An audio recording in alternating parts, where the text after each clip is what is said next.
हमेशा से विवादों में रहा है रायगढ़ एनर्जी जनरेशन कंपनी का नाता।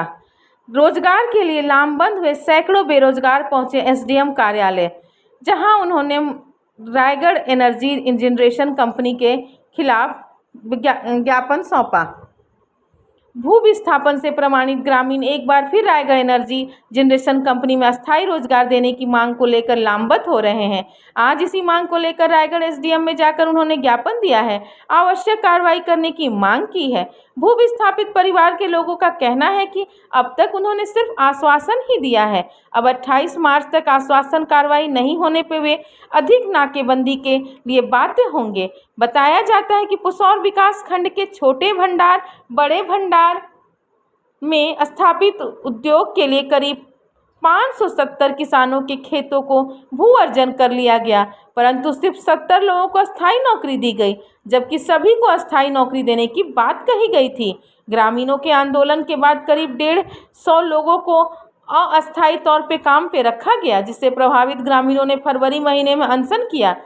उस दौरान 45 दिनों के भीतर अस्थायी नौकरी देने का आश्वासन दिया गया था।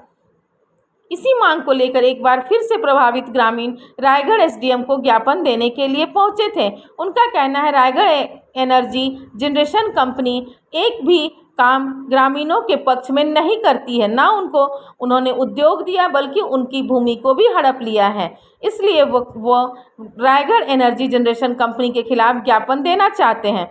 28 मार्च तक अगर उनकी मांग के अनुरूप अस्थायी नौकरी नहीं दी गई तो वे कंपनी के खिलाफ आर्थिक नाकेबंदी करेंगे। REGL अडानी कोरबा वेस्ट जो कंपनी है बड़े भंडार में सिचुएटेड, वहाँ पर के भू विस्थापित और जो वहाँ कर्मचारी हैं उनका ग्रुप है, और इस संबंध में लगभग 1 माह पूर्व एक प्रदर्शन वहाँ पे किया गया था, जिसमें त्रिपक्षीय वार्ता में कुछ बातें कंपनी प्रबंधन के द्वारा एक्सेप्ट की गई थी।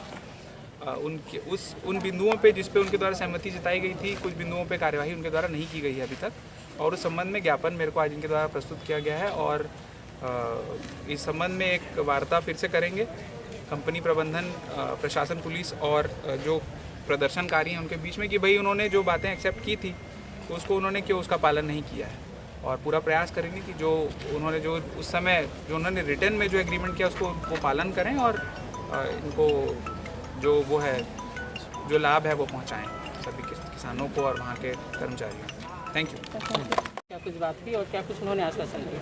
जी, विगत 1 माह पहले अडानी कंपनी के लैंड यूजरों के द्वारा जो भेदभावपूर्ण रवैया अपनाया जा रहा था, इसको विरोध में हम सब स्थानीय ग्रामीण जन अडानी कंपनी के विरोध में आंदोलन किए थे। उस आंदोलन के दौरान में एडमिनिस्ट्रेशन और कंपनी प्रबंधन और हमारे ग्रामीण जनों के बीच में एक सहमति बनी और त्रिपक्षीय वार्ता हुई। त्रिपक्षीय वार्ता में कुछ बिंदुओं पर लिखित कंपनी प्रबंधन ने लिख के दिया कि हम पूरा करेंगे। अभी तक 1 माह होने को जा रहा है, अभी तक कोई भी हमारे जो मांगे थी पूरी होती हुई नहीं दिख रही है। तो हम एसडीएम साहब को इस संबंध में अवगत कराने आए थे, और एसडीएम साहब और जिला प्रशासन के ऊपर पूरा विश्वास है कि पुनः ऐसी परिस्थिति और निर्मित नहीं होने देंगे कि हमें मजबूरन वहाँ आर्थिक नाकेबंदी करनी पड़े या फिर आंदोलन करना पड़े। एडमिनिस्ट्रेशन दबाव बना के कंपनी प्रबंधन को हमारी मांगों को मनवाने के लिए मजबूर करेगी, ये प्रशासन के ऊपर हमको भरोसा है। बड़े भंडार से बताइए, यहाँ किस लिए क्या मांगे आप लोगों की? यहाँ हम लोग का मांग 6 फरवरी से 11 फरवरी के बीच हम लोग मतलब क्या बोलते हैं हड़ताल में बैठे हुए थे, जिसमें त्रिपक्षीय वार्ता हुआ, जिसमें पुलिस प्रशासन थी, मतलब सरकारी ऑफिसर भी थे, हम लोग थे गांव वाले और कंपनी के आदमी थे। तीनों मिलकर त्रिपक्षीय वार्ता में बात हुआ ये कि 6 से 7 सप्ताह के भीतर कुछ न कुछ पहल निकलेगा बोल के, लेकिन अभी तक इन लोग के कंपनी के द्वारा कोई पहल नहीं निकला है, जिसके ऊपर मतलब जिसके लिए हम मजबूरन हम लोग को फिर से प्रशासन के पास आना पड़ रहा है। भू अर्जन 2010 में हो गया है। हाँ। उसके बाद कंपनी प्रबंधन द्वारा क्यों नौकरी नहीं दिया जा रहा है, क्या कहा जा रहा है? कुछ बातें होती हैं कंपनी द्वारा, ये बातें कहा जा रहा है कि अभी हमारे यहाँ वैकेंसी नहीं आई है बोलती है, और वैकेंसी रहते हुए भी हम लोग को नहीं दिया जा रहा है। बहुत ऐसे भाई बंधु जो पढ़े लिखे हैं, उनको पढ़े लिखे को सीधा इन लोग दे रहे हैं कि वो क्या बोलना चाहिए, हेल्पर कैटेगरी में, जो एकदम 0 लेवल है, और